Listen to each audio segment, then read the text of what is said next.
J'invite à vous lever pour la lecture du texte du jour. J'invite Pierre à s'avancer. C'est dans Ésaïe au chapitre 6, les versets 1 à 7. Que Dieu bénisse sa parole dans nos cœurs. L'année de la mort du roi Osias, j'ai vu le Seigneur assis sur un trône très élevé.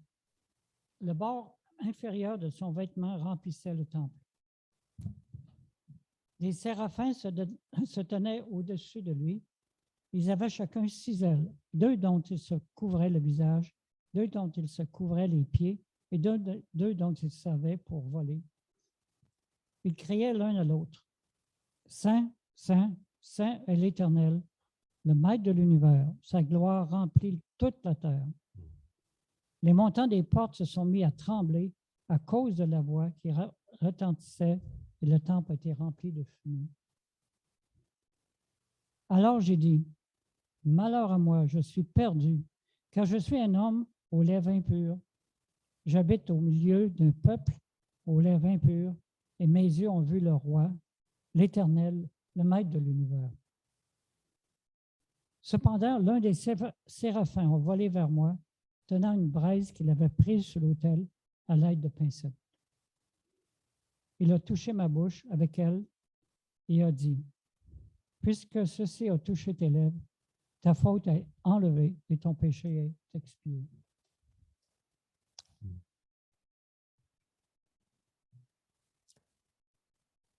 Seigneur, nous implorons ta présence par ton Saint-Esprit maintenant pour, d'une part, m'aider à communiquer ce que tu veux que je communique par ce texte si riche, si précieux. Alors, Seigneur, viens m'aider et viens nous aider à écouter ce que tu nous dis et à nous donner une vision plus large de ce que tu es. Viens, Seigneur. Viens, au nom de Jésus. Amen. Vous pouvez vous asseoir.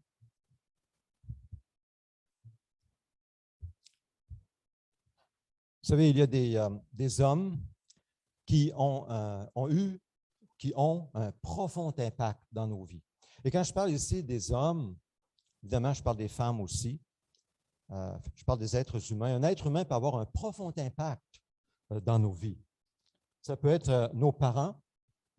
On a parlé avec les enfants tout à l'heure. Ça peut être un parent, un grand-parent. Ça peut être un oncle. Ça peut être un professeur. Ça peut être un athlète. Ça peut être quelqu'un, peu importe qui, peut avoir un profond impact, marqué comme notre cœur par une empreinte que nous n'oublierons jamais. Par exemple, je resterai toujours impressionné, toujours, par l'amour de celui qui m'avait amené au Seigneur. C'était touchant. Un jour, on était ensemble, il y avait je ne sais pas si c'est une étude biblique, j'ai tout oublié de l'étude biblique qu'on avait faite, mais je suis sorti en descendant de l'escalier et j'ai dit, Seigneur, je ne suis pas capable d'aimer comme cet homme aime. Même avec tous mes efforts, je ne suis pas capable. Donne-moi cet amour. Ou je me souviendrai toujours, quand j'étais jeune chrétien, j'avais reçu le Seigneur dans ma vie, des enseignements de Ralph Challis. Je ne sais pas si quelqu'un connaît. Souvenez-vous de Ralph Challis? Moi, ce qui m'a touché de Ralph Challis, c'était le ton de sa voix dans les messages et l'amour qu'il avait pour son Seigneur quand il nous invitait à prendre du temps avec lui. Je n'ai jamais vu l'homme. Je ne l'ai jamais rencontré. Je n'ai jamais serré la main. Mais cet homme a eu un si grand impact dans mon cœur en tant que jeune chrétien que j'ai pleuré quand j'ai appris son décès. Je me souviendrai aussi d'un autre, le pasteur Ray Dirksen, lui qui est le fondateur des enseignements sur le renouveau, Church Renewal. Quand il y a quelques années, avec Karen, je suis allé à son église à Steinbach, au Manitoba. Puis, c'est une grande église. Il y a 5000 personnes dans cette église. C'est vraiment grand, c'est énorme. Plein de départements, etc. Mais je me tenais, à un moment donné, c'était un dimanche matin, on se préparait pour le culte, et là, je me tiens, je ne sais pas pourquoi, mais le Seigneur le sait, et là, je vois le pasteur Dirksen sortir de son bureau, il ne me regarde pas, il ne me dit pas un mot, mais je vois cet homme qui, littéralement, brille. J'ai été saisi, ça m'a marqué, j'ai dit, oh! Et il allait prêcher à son église. je veux ça. Je veux ça. Mais on sait très bien que ça ne se vend pas chez Walmart. Je connais que cet homme passe beaucoup de temps avec le Seigneur. Et c'est sa marche avec Dieu qui le transforme. Et il brille. Et voyez-vous, il ne m'a même pas dit un mot, puis j'ai été marqué juste à voir son visage. Alors, c'est pour dire qu'il y a des personnes, hommes ou femmes, j'aurais pu mentionner des femmes, qui ont un impact dans nos vies. Des hommes et des femmes.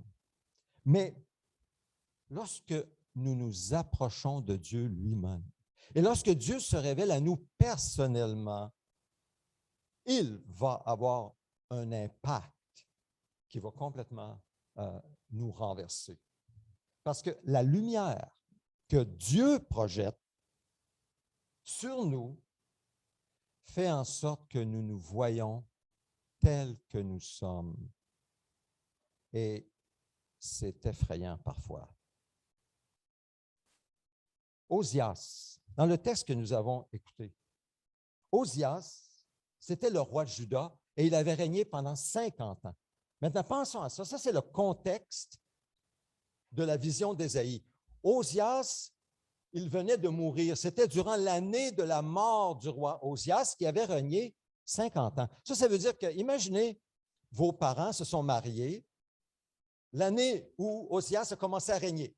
Ça veut dire que vous êtes nés, si, par exemple, vous êtes nés quand vos parents, ça faisait peut-être quelques années qu'ils étaient mariés, vous êtes nés pendant son règne, vous avez grandi pendant son règne, peut-être vous vous êtes mariés assez jeunes, il était toujours le roi, vous avez eu des enfants, et si vous les avez eus assez jeunes, peut-être que vos enfants se sont mariés, et Osias règne toujours. C'est long. C'est long. Mais là, Osias vient de mourir. Et quand un roi qui a régné pendant tant d'années, c'était, semble-t-il, un assez bon roi, quand le roi vient de mourir, ça provoque une instabilité. Instabilité politique, qui peut être une instabilité aussi éventuellement économique, peut-être même une instabilité sociale. Qui sera le prochain roi? Et qui pourra porter les chaussures d'Osias, les grosses chaussures, après 50 ans? Hein? Donc, c'est dans le contexte d'instabilité qu'Ésaïe reçoit cette vision de l'Éternel, de Dieu, sur un trône très élevé. Et il y a une raison pour ça. On vient de vivre 2 années d'instabilité avec la COVID, et là, il y a une guerre. Et quoi d'autre encore? Hein? Peut-être qu'on n'en parle pas beaucoup, hein? Mais on ne le dit pas, mais on se dit tout, qu'est-ce qui va venir après? Ça, c'est de l'instabilité. Et dans un contexte d'instabilité, Dieu va se révéler à nous, comme on le voit dans le texte d'aujourd'hui, pour nous démontrer qu'il règne souverainement sur un trône très élevé. Dieu régnait lors du déluge.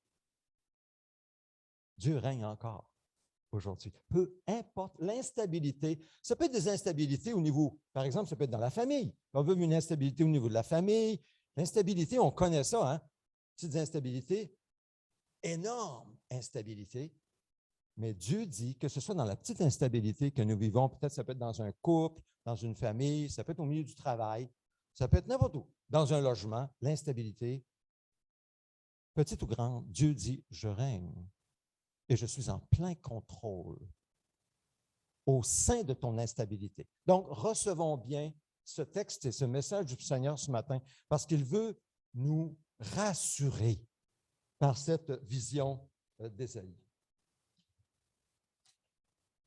Donc, on voit que dans l'instabilité, un psaume que nous avons souvent répété pendant la COVID, dans les 2 dernières années, c'est le psaume 46 où on voit la photo ici, l'image.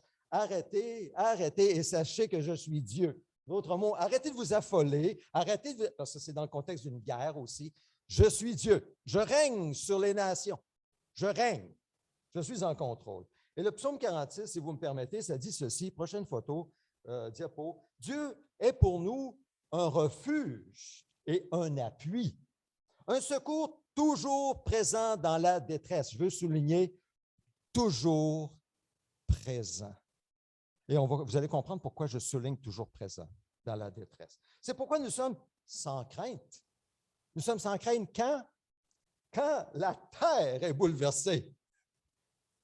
Ça ne viendra pas de nous, hein? quand les montagnes sont ébranlées au cœur des mers et que les flots de la mer mugissent, écument, se soulèvent jusqu'à faire trembler les montagnes. L'image des flots de la mer dans l'Écriture, ce sont les menaces des nations. C'est une image pour parler des menaces des nations qui mugissent, écument, se soulèvent jusqu'à faire trembler les montagnes. Nous sommes sans crainte. Pourquoi? Parce que notre Dieu est toujours présent, tel qu'il est, dans nos détresses. Arrêtez et sachez que je suis Dieu, je domine sur les nations, je domine sur la terre. L'Éternel, le maître de l'univers, est avec nous. Le Dieu de Jacob est pour nous une forteresse. C'est ce Dieu que Ésaïe voit dans une vision. Maintenant, je sais très bien, nous pouvons entendre ce texte, nous pouvons lire ce texte, le méditer et toujours être dans la crainte, toujours vivre la crainte. Parce que c'est deux choses que de le lire et de le savoir, et c'est une autre chose que de le vivre et de connaître la paix qui surpasse tout ce qu'on peut comprendre. C'est deux choses très différentes. Même si ce n'est pas très haut de là à là, il reste que c'est comme un abîme. Comme un abîme. On peut même être stressé. J'entends parler aujourd'hui que les jeunes sont angoissés. On peut perdre le sommeil. On n'arrive pas à dormir, ou on se lève très, très tôt, genre 2 heures du matin, on ne peut pas se rendormir. Ça peut être notre logement, comme je dis, ça peut être un enfant, ça peut être le travail, ça peut être la santé, quoi d'autre? Il y a toutes sortes d'instabilités qui peuvent vraiment nous affecter. Mais c'est justement quand nous vivons ces émotions que nous devons nous rappeler ce texte. Écrivez-le, Psaume 46, Ésaïe 6. C'est quand nous vivons ces émotions que nous devons faire tous nos efforts, comme Ésaïe, de nous approcher de Dieu. Parce qu'Ésaïe se rapproche de Dieu. Ésaïe est dans le temple. Où est-ce qu'il voit l'Éternel, le Dieu, le Seigneur? Où est-ce qu'il le voit? Dans le temple. C'est dans le temple qu'il est, le temple de Jérusalem. Parce qu'il vit une instabilité. Donc, il s'approche de Dieu. Et en s'approchant de Dieu, tel que promis, Dieu s'approche de lui. Mais il s'approche de lui de manière tout à fait inattendue. Comme ça peut nous arriver aussi. Moi, je n'ai jamais eu la vision d'Ésaïe. Vous ne l'avez peut-être jamais eu non plus. Mais avec Dieu, il se révèle à nous comme il veut. Il peut faire tout ce qu'il veut, n'est-ce pas? Ben oui. Lorsque nous nous approchons de Dieu avec un cœur ouvert, nous savons que l'Esprit, le Seigneur, va s'approcher de nous. Et c'est ce qui s'est passé avec Ésaïe. Il écrit dans sa vision, la première chose qu'il dit, il dit « J'ai vu le Seigneur assis sur un trône très élevé. » La prochaine diapositive. « J'ai vu le Seigneur assis sur un trône très élevé. » Maintenant, quand on regarde ce texte, le mot « Seigneur », vous avez remarqué, puis plus tard, les séraphins vont dire, quand il va voir cette vision, les séraphins vont dire « Saint, Saint, Saint est l'Éternel. » Bon, je veux m'arrêter ici parce que ce n'est pas le même nom hébreu qu'on a là. D'abord, on a « Seigneur », qui est le mot Adonai en hébreu, et l'Éternel qui est Yahweh.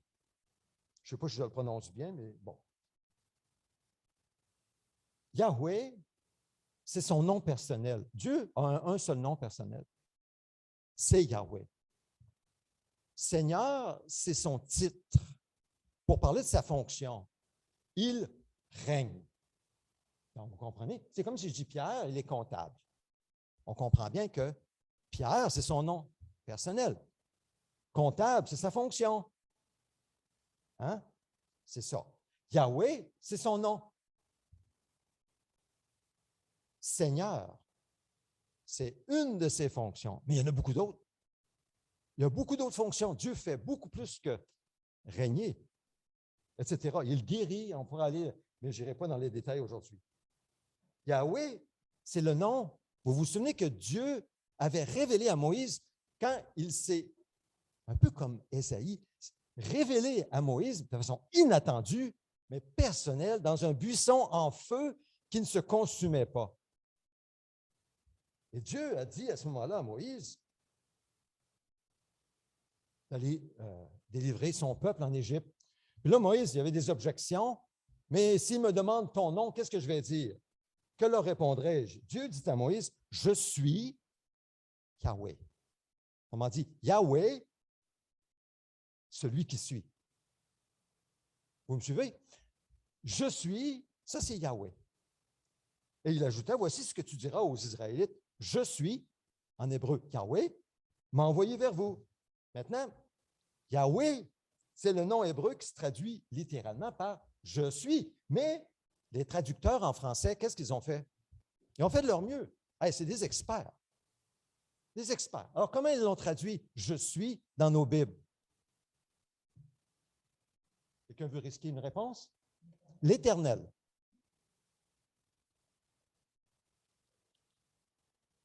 L'Éternel.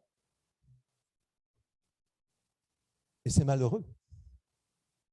Maintenant, évidemment, je n'ai pas de meilleure suggestion. Je ne suis pas mieux que les traducteurs, comprenez-moi bien. Mais quand je vous pose la question, si je vous dis l'Éternel, et si je vous dis je suis, dans votre tête, est-ce que c'est la même chose? Pas vraiment, hein?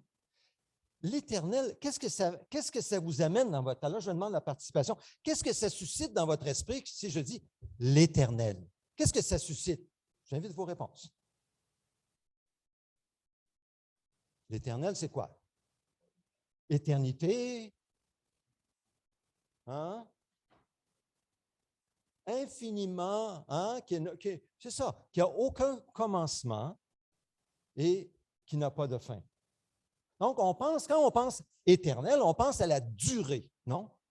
Hein, on pense à la durée de quelqu'un qui est là depuis toujours. Mais si je dis maintenant, je suis, qu'est-ce qui monte à votre esprit? Je suis. Temps présent. Oh!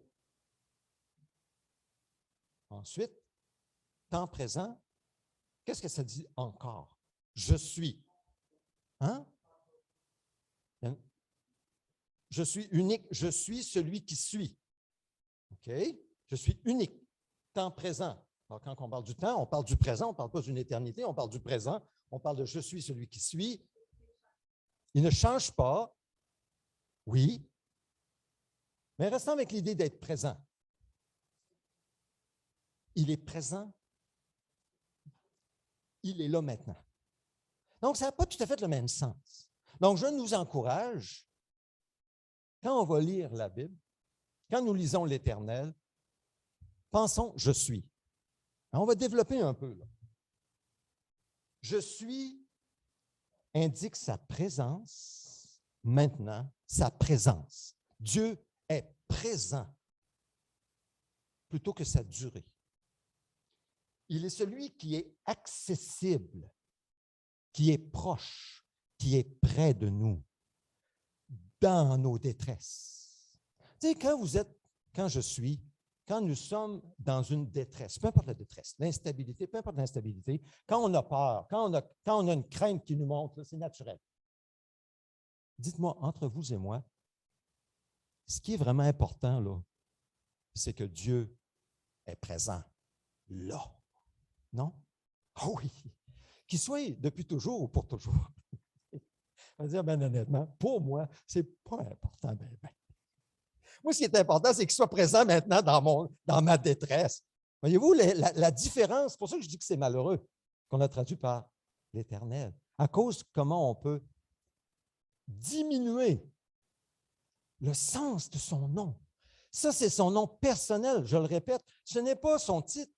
Ce n'est pas une des choses parmi tant d'autres qu'il fait, comme régner ou bien guérir, etc. C'est son nom personnel. On ne peut pas avoir plus de Dieu que sa présence. Il est là maintenant. Il est ici maintenant, accessible. Il est prêt à nous pardonner. Il est prêt à nous guider. Il est prêt à nous rencontrer. C'est ce Dieu qui se révèle à Ésaïe, après s'être révélé à Moïse. Comprenons bien ça. Puis là, ça a du sens. Parce que Moïse, qu'est-ce qu'il a besoin? C'est d'un Dieu présent quand il va aller chercher le peuple en Égypte pour le sortir. Dieu se manifeste présent. Puis là, il fait toutes sortes de miracles. Ésaïe, même chose. C'est Dieu présent dans la situation instable avec la mort d'Osias. Et nous, dans notre monde instable, dans nos vies instables aujourd'hui, Dieu est présent, accessible, proche. Nous avons accès à lui. C'est ça que ça signifie, Yahweh. Maintenant, dans le texte d'Ésaïe, nous avons quelque chose de nouveau, c'est que les séraphins crient l'un à l'autre, comme à répétition. Ils crient à l'un, l'autre répète, crient à l'un, l'autre répète constamment. Saint, Saint, Saint est Yahweh. Saint, Saint, Saint est je suis, le je suis, toujours présent. Saint, 3 fois saint. Ça veut dire que le nom, le Dieu que nous adorons, son nom doit être traité avec le plus grand des respects parce qu'il est 3 fois saint. En fait, l'histoire nous démontre que les Juifs, le peuple de Dieu de la première alliance, les Juifs qui encore aujourd'hui sont orthodoxes, quand ils ont fait des copies des textes hébreux, on en a trouvé à Qumran, quand ils faisaient des copies des textes, ils n'osaient même pas écrire le nom que j'ai écrit là, Yahweh, ou YHWH, qu'on appelle le tétragramme. Ils écrivaient 4 petits points par respect pour le nom. Et encore aujourd'hui, parmi les Juifs orthodoxes, ils ne prononcent plus le nom comme moi je l'ai fait. Je le fais parce que vous ne m'entendez pas souvent prononcer ce nom parce que moi aussi, je veux diminuer même le fait de prononcer son nom, par respect pour les Juifs aussi. Je le fais parce que c'est le message quand même. Il faut, ce serait plutôt confus, ce ne serait pas clair. Alors, je le fais pour la raison. La seule raison, c'est pour ça. Mais on ne sait même pas comment vraiment ce nom se prononce. Parce que c'est perdu, parce que les Juifs ont arrêté de le prononcer. Tout simplement par respect. Et je pense qu'on a à apprendre des Juifs. Ce n'est pas parce qu'ils sont Juifs qu'on n'a plus rien à apprendre d'eux autres, ou ce n'est pas parce qu'ils sont catholiques romains qu'on ne peut plus rien à apprendre des catholiques romains, ou mettez-en, je vais dire même musulmans, ça ne veut pas dire bouddhistes. Non, non, ça ne veut pas dire qu'ils ont la vérité, non, c'est Christ qui est la vérité.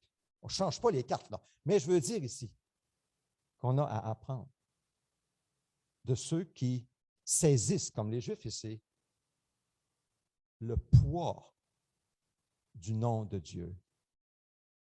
On vit dans une culture, vous le savez, soit à la télévision, les téléromans, les téléséries, où le nom de Dieu est utilisé à toutes les sauces.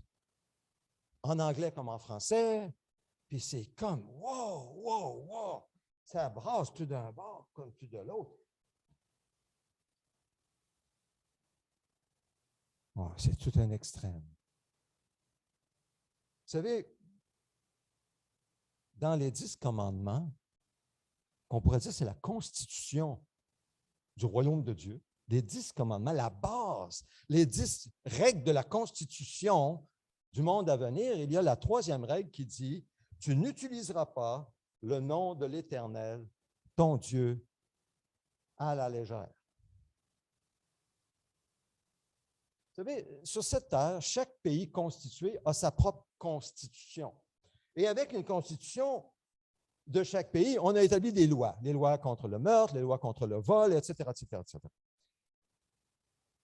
Mais qui penserait nécessaire, dans un pays qui se constitue avec des règles, de mettre comme loi de base de ne pas utiliser le nom de l'Éternel en vain ou de façon légère? Pourtant, Dieu considère que c'est si important qu'il l'a mis en 3e lieu. Après avoir dit, tu n'auras pas d'autre Dieu devant ma face, première chose, pas d'autre Dieu. Ensuite, tu n'adoreras pas ce Dieu par des images, par des moyens autres que ce que je te donne. Pas d'image, pas de statue par lequel m'adorer. 3e, c'est celui-là. On voit l'importance du nom de l'Éternel. Et même le Seigneur l'a dit. L'Éternel ne laissera pas impuni celui qui utilisera son nom à la légère. Donc, c'est difficile pour nous de ne pas le faire. C'est difficile pour nous d'avoir une attitude de révérence devant l'Éternel, le Dieu de l'univers. Pourquoi? Parce qu'on vit dans une culture tout à fait contraire à cela. C'est difficile. C'est difficile de se tenir debout. Mais Dieu dit qu'il faut prendre ça au sérieux. On doit prendre son nom au sérieux. Un autre exemple, dans la prière du Notre Père, Jésus nous enseigne à prier. Il enseigne ses disciples, il nous enseigne. Qu'est-ce qu'il dit de faire en premier? Quelle est la première requête, la première demande, la base de toute notre prière? Notre Père qui es aux cieux, que ton nom soit quoi? Sanctifié, ou que la sainteté de ton nom soit reconnue. C'est la sainteté encore. Et c'est en premier. C'est en premier.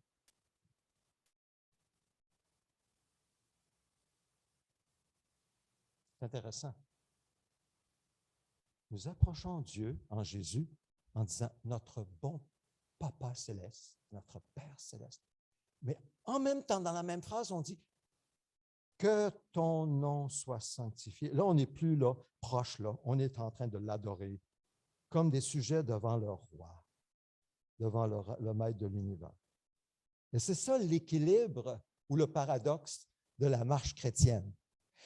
Et pourquoi je souligne ça? C'est parce que c'est facile, quand on nous dit « Ah, mais c'est ton bon papa d'amour », c'est facile de glisser dans une familiarité qui est mauvaise. Mes parents, ils m'ont enseigné ce qu'ils ont appris de l'Église catholique romaine. Et eux, dans leur prière, ils vouvoyaient Dieu. Vous avez entendu? Des gens qui vouvoyaient Dieu. C'était le respect devant le Dieu qui était le Père. Mais on peut aller d'un côté ou d'un autre. On peut comme tellement du côté du vouvoyer de Dieu, qui est très loin de nous, il ne s'approche pas de nous, on ne s'approche pas de lui, parce qu'on est trop indigne. Mais le Seigneur Jésus est venu pour que nous puissions, en équilibre, vivre cette relation avec notre Père céleste, tout en gardant l'équilibre. C'est comme ça que le Seigneur nous enseigne de prier.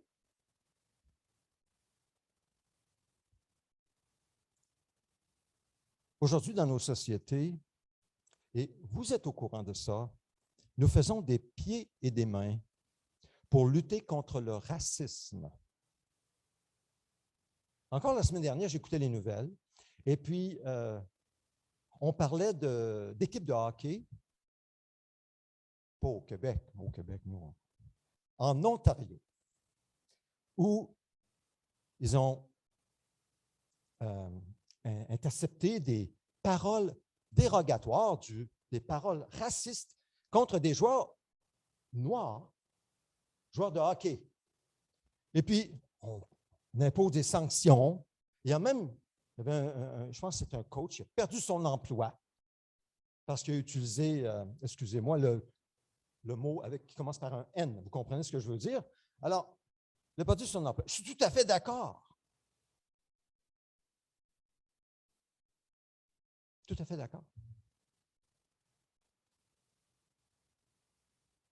Mais quand appliquerons-nous la tolérance zéro à l'utilisation du nom de l'Éternel, à la légère?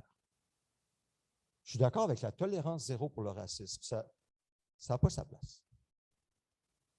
Mais quand l'appliquerons-nous aussi au nom de Dieu? Maintenant, je ne peux pas demander que dans les téléséries, on commence à respecter le nom de Dieu. Non. Mais dans nos milieux, je crois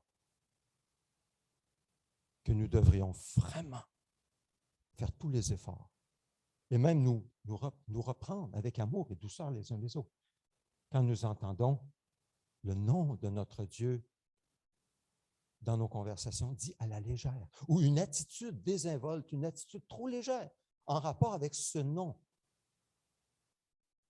le nom de notre Dieu. Donc, faisons attention avec la manière dont nous utilisons le nom de Dieu dans nos conversations et à notre attitude, car rien ne révèle plus clairement l'attitude de nos cœurs face à Dieu que la manière dont nous utilisons son nom. Il n'y a rien qui révèle plus clairement l'attitude d'un cœur envers Dieu que la manière dont il utilise son nom. On ne peut tout simplement pas, je crois, après avoir rencontré le Dieu Tout-Puissant, comme Ésaïe a rencontré le Dieu Tout-Puissant, on ne peut tout simplement pas se retourner et parler de lui à la légère. C'est impossible. Pas quand Dieu nous a rencontrés, pas quand il nous a montré ce que nous sommes par sa lumière éclatante. Non, on ne peut pas, parce que ça nous transforme. Revenons à la vision des séries. Qu'est-ce qu'on voit? Des séraphins se tenaient au-dessus de lui. Ils avaient chacun 6 ailes, 2 dont ils se couvraient le visage, 2 dont ils se couvraient les pieds et 2 dont ils se servaient pour voler. C'est intéressant. Avez-vous remarqué cette description graphique des anges, des séraphins? Ce sont des anges glorieux, plus beaux, majestueux que les autres anges, qui se tiennent, ce n'est pas écrit, mais je pense jour et nuit, devant Dieu, dans l'intimité du Dieu 3 fois saint. Et ils ont chacun, pas 2 ailes, mais 6 ailes. Et ils crient. C'est ça leur fonction, c'est pour ça qu'ils ont été créés. Ils crient jour et nuit, Saint, Saint, Saint est l'Éternel. C'est ça leur job. C'est leur mission. C'est pourquoi ils sont là. C'est pour ça qu'ils sont créés comme ça. Alors, remarquons qu'ils ont 6 ailes. Pourquoi 6 ailes? Vous savez, lorsque Dieu a créé les animaux, on va prendre par exemple les oiseaux. Il crée les oiseaux. Il y a toutes sortes d'oiseaux. Il y a les hérons, les grands hérons, les grandes ailes, puis il y a les oiseaux mouches. Chaque oiseau a des ailes pour voler. C'est la fonction. Moi, je n'ai pas d'ailes dans le dos, et vous non plus. On n'est pas fait pour voler. C'est pas ça. Nous, ce n'est pas notre fonction. Mais les fonctions des oiseaux, c'est de voler dans les airs. Une variété. Même chose pour les poissons. Les poissons, qu'est-ce qu'ils ont? Ils ont des écailles, ils ont aussi des nageoires, puis ils vivent dans l'eau. Je ne suis pas capable de vivre dans l'eau bien longtemps. Je pense que mon record, je ne sais pas c'était combien de secondes, mais enfin, on faisait ça dans la piscine quand j'étais jeune. Dans l'eau, oui, mais il vient un temps, il faut que je sorte pour respirer. Mais les poissons, eux, sont faits pour vivre dans l'eau. C'est leur fonction. Maintenant, nous sommes créés à l'image de Dieu. Et avec Christ, nous devenons de gloire en gloire à la ressemblance de Dieu. Mais nous sommes créés de telle et telle façon pour servir Dieu. Est-ce que nous utilisons ce que Dieu nous a donné pour remplir la fonction à laquelle il nous a créés? Mais ces 6 anges ont 6 ailes. Non, pas 6 anges, je me mêle. 2 anges, séraphins, ont 6 ailes. 2 pour voler. On comprend ça. Ils volent. Mais ils sont en train de voler au-dessus de l'Éternel. Mais il y en a 2 autres où ils se couvrent le visage et 2 dont ils se couvrent les pieds. Aujourd'hui, j'ai juste le temps pour parler de ces 2 ailes dont ils se couvrent. Pourquoi Dieu va faire à ces séraphins qui n'ont jamais péché, qui sont glorieux, qui sont majestueux, pourquoi va-t-il leur donner 2 ailes pour se couvrir les yeux?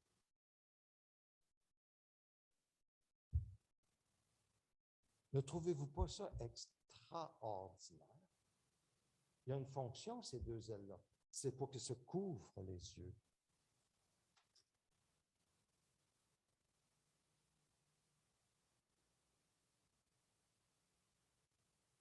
Les séraphins n'ont pas besoin de 6 ailes pour voler, seulement de 2. 2, c'est pour se couvrir le visage. Quand le soleil brille à midi, je ne sais pas si vous avez déjà fait ça quand vous étiez petit. Moi, je l'ai essayé. Regardez le soleil. Avez-vous déjà fait ça? Oui, on a tout fait. On est curieux. Pas juste le coucher du soleil, là, quand il est beau et c'est facile de le voir. Mais en plein midi, là, pouf! Ah! Qu'est-ce que vous faites? Fermez les yeux tout de suite. C'est dur de durer plus qu'une seconde. Vous mettez les yeux, là, ça devient comme oui, oui, oui, ça brille là, à l'intérieur. C'est comme vous devenez quasiment aveugle. Mais ça, c'est le soleil. Un objet créé de Dieu. Mais les séraphins, là, ce n'est pas le soleil. Là. C'est infiniment plus brillant, plus pur que le soleil. De sorte que même si ce sont des êtres purs, ils doivent se couvrir les yeux devant la lumière qui se dégage de cet être qu'ils appellent « Je suis ».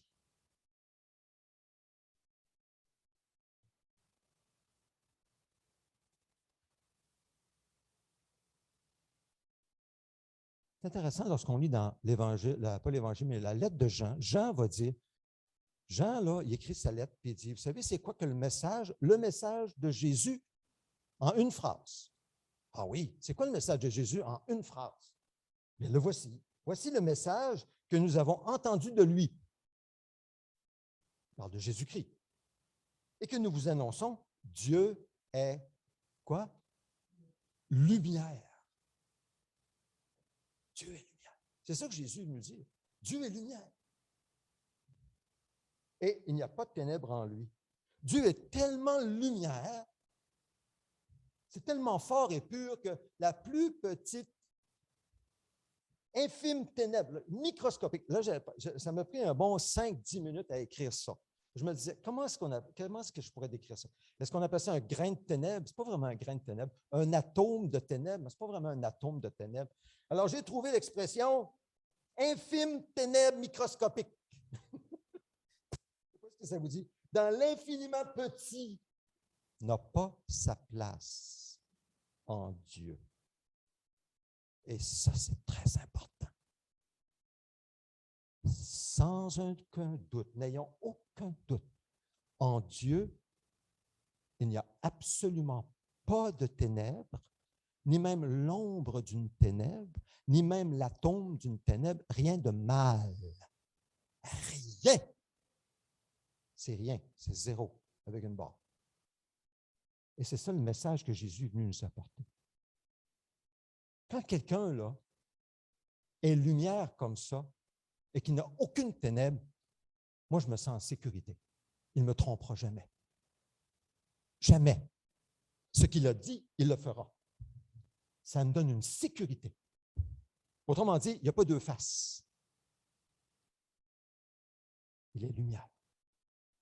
Et quand il nous éclaire, c'est effrayant. Et quand Ésaïe est éclairé par la vision de Dieu, qu'est-ce qu'il dit? Je suis impur, au secours, malheur à moi. Pourquoi? Parce qu'en rencontrant Dieu, la lumière l'éclaire et il se voit tel qu'il est. Vous savez, c'est ça qui arrive. C'est ça qui se passe.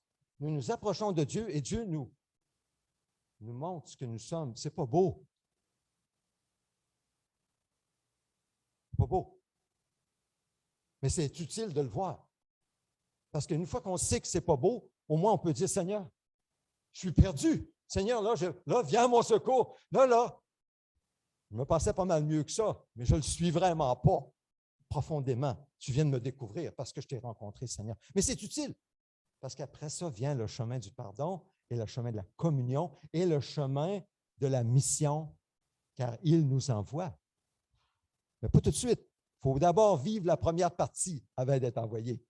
Très important. Parce qu'on n'a rien à dire. Ou on va le dire dans une mauvaise attitude. Mais ça, on va voir ça la semaine prochaine. Je vais terminer dans quelques instants. Je vais parler de Moïse un peu. Moïse avait une relation bien particulière avec l'Éternel. Dieu le rencontrait comme un ami. Il lui parlait comme à un ami. Alors, un jour demande Moïse à l'Éternel, il dit, « Montre-moi ta gloire. Montre-moi ta gloire. Fais-moi voir ta gloire. » « Je veux voir ta gloire, dit Moïse. Et que lui répond le Seigneur? « Es-tu sérieux? » « Non, mais tu n'y penses pas, Moïse. Tu sais-tu ce que tu demandes? Tu sais que je te parle comme un ami, mais je vois bien, Moïse, que tu ne me connais pas, mais tu ne me connais vraiment pas. Pour me demander que je te montre ma gloire. Ne sais-tu pas, Moïse, que si tu vois ma gloire, la gloire de ma face, tu vas mourir comme si un éclair te fracassait le crâne en une seconde. Tu me demandes de te montrer ma gloire. Évidemment, Dieu ne répond pas comme ça. C'est nous autres qui répondons comme ça. Mais l'Éternel répondit, « Je ferai passer devant toi toute ma bonté. Et je proclamerai devant toi le nom de l'Éternel. Je fais grâce à qui je veux faire grâce, j'ai compassion de qui je veux avoir compassion. » Et il ajouta, « Tu ne pourras pas voir mon visage, car l'homme ne peut me voir et vivre. » Alors il dit, « Voici un endroit près de moi, tu tiendras sur le rocher, ma gloire passera, je te mettrai dans un creux de rocher, je te couvrirai de ma main pour te protéger jusqu'à ce que je sois passé. Et lorsque j'écarterai ma main, tu verras par derrière, mais mon visage ne pourra pas être vu. » Et ça, c'est Moïse. Imaginez-nous. Et même, ça s'applique même en Jésus-Christ. Oui, un jour, on va le voir, bien sûr.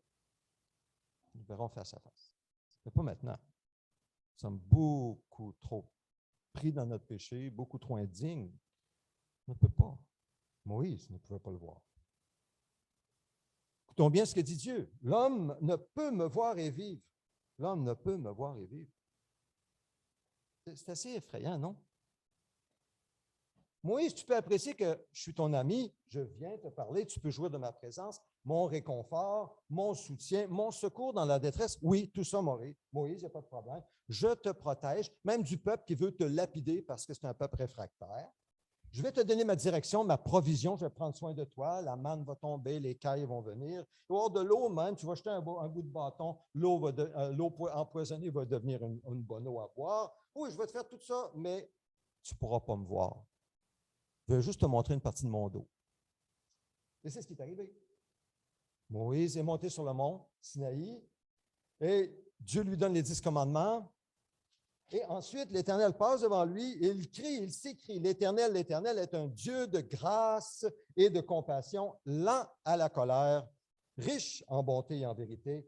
Et Moïse s'incline jusqu'à terre et adore Dieu. Dieu passe. Et ensuite, que se passe-t-il? Moïse reste là pendant 40 jours et 40 nuits et il jeûne. Il ne mange pas de pain ni boit de l'eau. Et il écrit les 10 paroles de l'Alliance. Ensuite, il descend du mont Sinaï, les 2 tables du témoignage à la main, et il ne sait pas que la peau de son visage rayonne parce qu'il avait parlé avec l'Éternel. C'est très intéressant. Il n'a pas vu Dieu face à face, mais il rayonne. Il a vu juste l'arrière, un peu l'arrière de son dos. Il s'est entretenu avec Dieu et il rayonne. Quelle fut la réaction du peuple quand ils voient Moïse? Ils ont peur. Aaron et les Israélites regardaient à Moïse, vivent que la peau de son visage rayonnait. Ils eurent peur de s'approcher de lui. Oh, que nous puissions aujourd'hui tellement rayonner de la présence de Dieu dans nos vies parce que nous prenons du temps suffisamment à nous entretenir avec lui que les gens ont peur. On veut dire, non, on ne veut pas que les gens aient peur. Pourquoi pas? Une crainte. Ah, qu'est-ce qu'il a? Il prie. Le pasteur qui sort de son bureau. Wow! Le ton de la voix d'un enseignant sur une cassette. Wow! L'amour de celui qui m'amène au Seigneur. Les empreintes.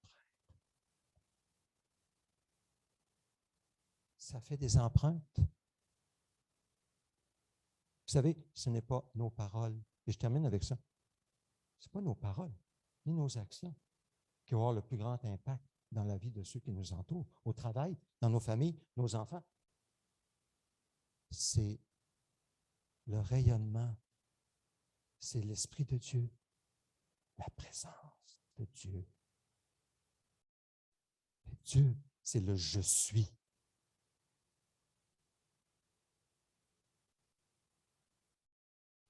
Est-ce que vous vous approchez? Est-ce que je m'approche? Est-ce que nous nous approchons suffisamment de celui qui est, du je suis, pour qu'il soit avec nous, partout où nous sommes?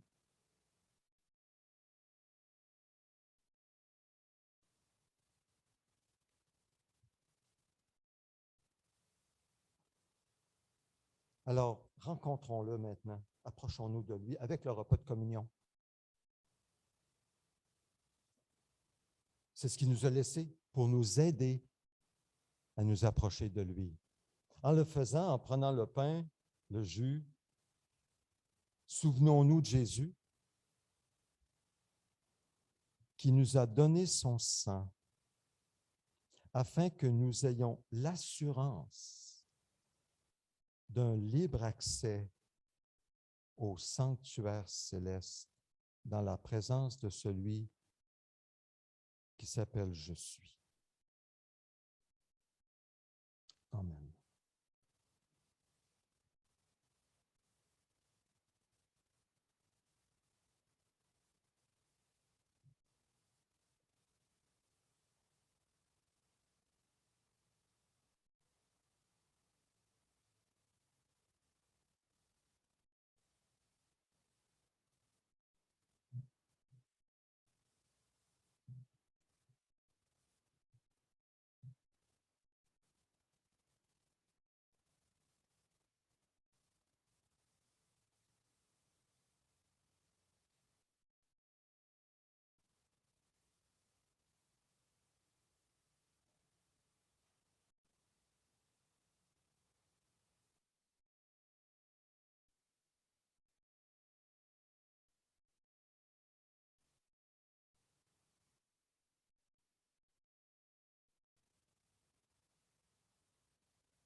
Seigneur, en venant prendre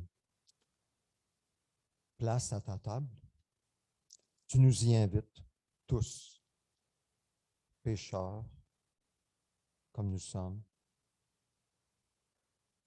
Tu nous invites tous à venir communier avec toi en prenant ton corps et ton sang. Je parle dans des termes spirituels. Pour communier avec toi dans ta mort, pour nos péchés, afin que nous puissions communier avec toi dans ta vie de ressuscité, et marcher en communion avec toi, t'écouter, Seigneur, nous dire ce que tu veux nous dire,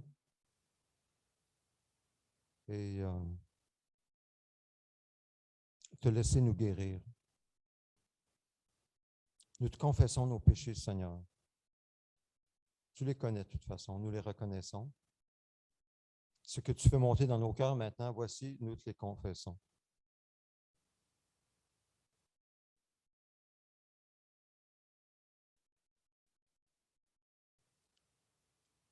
Seigneur, merci d'être venu pour donner ta vie à notre place afin que nous soyons déclarés justes et aussi que par la repentance, la foi, tu nous pardonnes et tu rétablisses, tu nous réconcilies avec toi et tu nous rétablisses dans notre relation pour que nous puissions marcher avec toi. Et nous attendons le jour quand tu reviendras sur les nuées, glorieux, d'une lumière éclatante, pour régner sur la terre pour toujours. Amen. Alors, venons prendre une coupe. Alors, ce sont des coupes, comme je dis, ces dernières semaines avec deux petites couvertures, là, une transparente qu'on enlève en premier pour le pain. Et nous allons commencer par célébrer le pain. Donc, je vous invite à prendre place, descendre dans l'allée, puis venir prendre une coupe pour partager le repas du Seigneur ensemble.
Le Seigneur Jésus, la nuit où il a été arrêté, a pris du pain,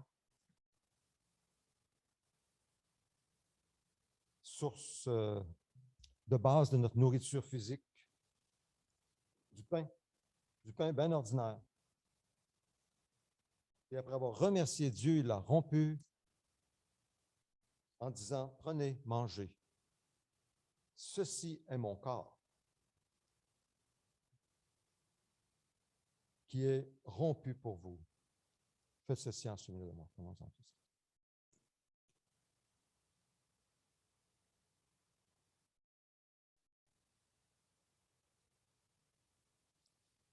Nous croyons en toi, Jésus, et nous le démontrons en prenant ce pain.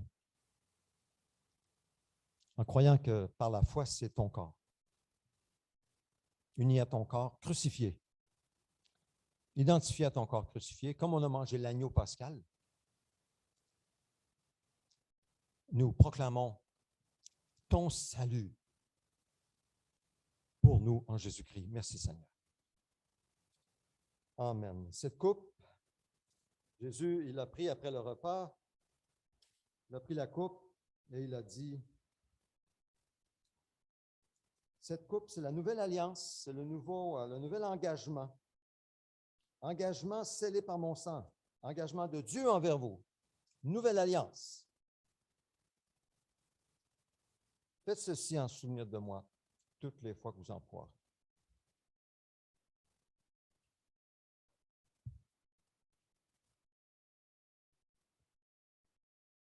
Prions ensemble. Et si vous voulez faire monter une prière, je vous invite à le faire.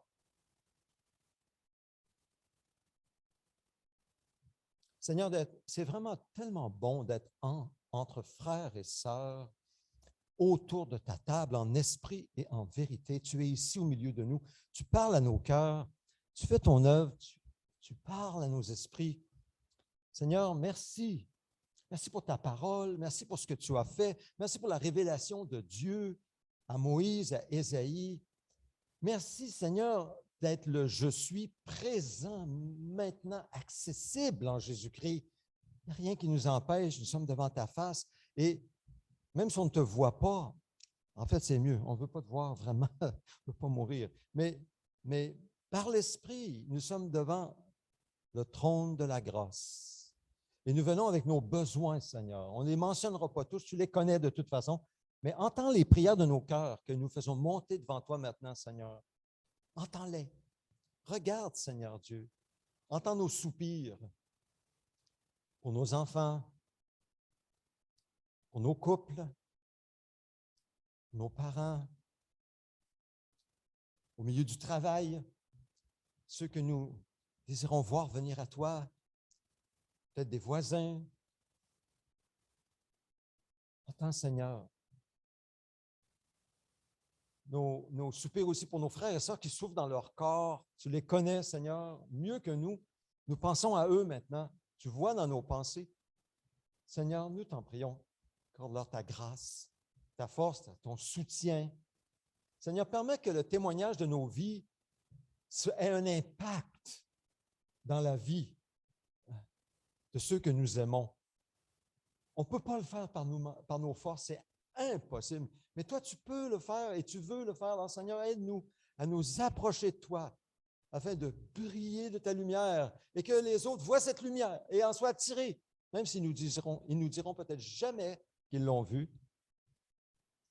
Ils l'auront vu. Alors, nous nous attendons à toi, Seigneur, pour le salut de ceux que nous aimons et même de ceux qu'on ne pense même pas peut-être et qui seront attirés à toi. Alors, Seigneur, nous voulons te dire pardon pour nos fautes, mais aussi, nous voici tels que nous sommes avec ton esprit et avec ton aide. Aide-nous, ouvre nos bouches, donne-nous, Seigneur, ce dont nous avons besoin, la puissance de ton esprit pour briller comme des flambeaux dans le monde, au milieu d'une génération qui utilise ton nom à la légère, mais plus qu'à la légère, c'est pire. C'est terrible. Nous voulons te confesser le péché de notre génération, le péché de notre peuple. Nous voulons te le confesser parce que nous aussi, nous avons péché en utilisant ton nom à la légère, en ayant une attitude de cœur qui ne te correspond pas, par ignorance ou par cœur endurci. Nous le confessons, Seigneur. On n'est pas mieux que les autres. Alors, Seigneur, pardonne-nous, pardonne notre peuple, et que nous puissions avoir la joie de te voir, te révéler à nos cœurs, à nos frères et sœurs de nos assemblées sœurs, mais aussi, Seigneur, à ces frères et sœurs qui ne vont à aucune assemblée, pour quelque raison que ce soit, nous te prions de te révéler à eux et que tu puisses les ramener dans tes assemblées pour qu'ils vivent, Seigneur, la vie de famille autour de toi, Jésus. Nous prions au nom de Jésus. Amen.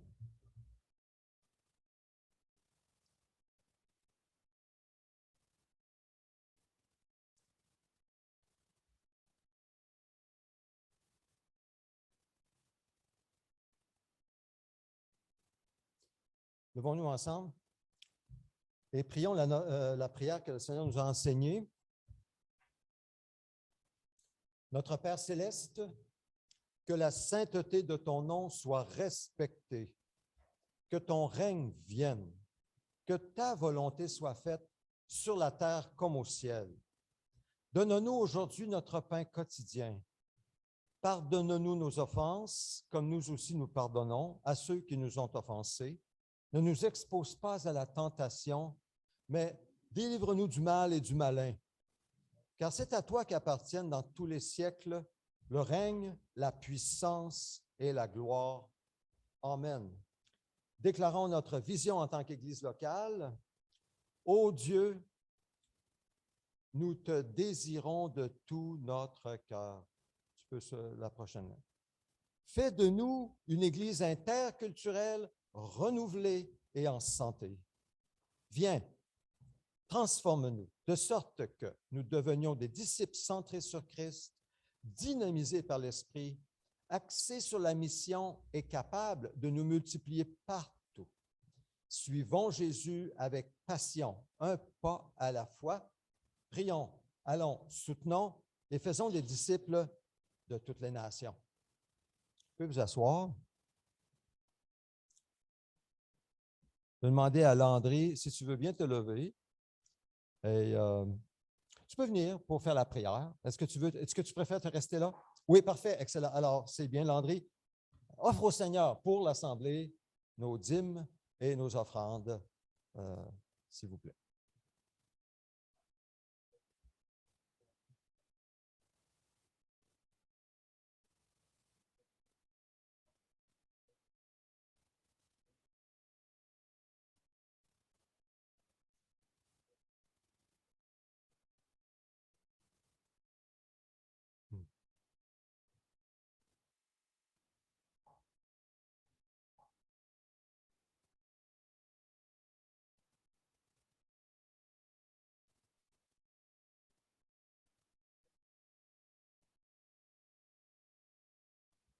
Amen. Amen. Alors, pour les dîmes et les offrandes, il y a toujours le tronc à l'arrière ou bien par virement bancaire. C'est libre à vous. Prochaine diapositive pour les annonces. Rapidement, pour les annonces, cette semaine, un rappel pour la réunion de prière mercredi à 19 h. Ensuite, le jeudi soir, l'étude biblique Jacques chapitre 3, n'est-ce pas? Oui. Donc, 19 h, Jacques, c'est toujours sur Zoom. Ensuite, vendredi soir, Église Maison chez Alberto. Donc, c'est l'Église Maison du centre-ville. Bienvenue à tous. Mais on vous demande de réserver votre place auprès d'Alberto avant jeudi soir. Et le numéro de téléphone est inscrit au tableau. Donc, c'est 19 h vendredi soir. Ensuite, samedi matin, réunion partage entre hommes de 9 h à 11 h 30. Donc, en présence ou via Zoom. On va confirmer, on va messieurs, vérifier vos courriels. On va confirmer parce que, bon, il y a encore cette 6e vague. Là, puis là, on se demandait, on a vraiment le goût de se réunir ensemble autour d'un déjeuner. Mais là, ben, il y a la 6e vague. Donc là, OK, d'accord. On va en parler entre nous. OK? Alors, c'est pour messieurs les hommes. Et aussi, soit dit en passant, pour les frères, rapidement, on doit décider, c'est le bon moment de rentrer dans le groupe maintenant. Pourquoi? Parce qu'on arrive à un nouveau livre à méditer. Donc, soit à la recherche de Dieu de A.W. Tozer ou l'adoration de A.W. Tozer, c'est deux, mais il y en a d'autres aussi. On va en discuter samedi prochain. Prochaine. Vendredi saint, soirée spéciale via Zoom, encore une fois, mais organisée par l'équipe du district Saint-Laurent de l'Alliance chrétienne et missionnaire. Le chemin vers la croix. Alors, c'est à 19 h. Vérifiez vos courriels. Je vais vous envoyer toute l'information. Ce sera sur Zoom. Enfin, nous soulignons l'anniversaire de naissance d'Alexandra Douquet aujourd'hui, 3 avril. Bonne fête. Alors, Marianne. Bonne fête, Alexandra. Bonne fête, Alexandra. Bonne fête, bonne fête. Bonne fête, Alexandra.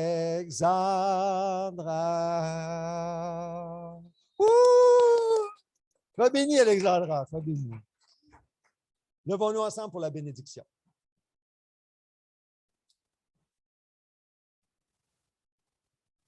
Que l'Éternel, je suis,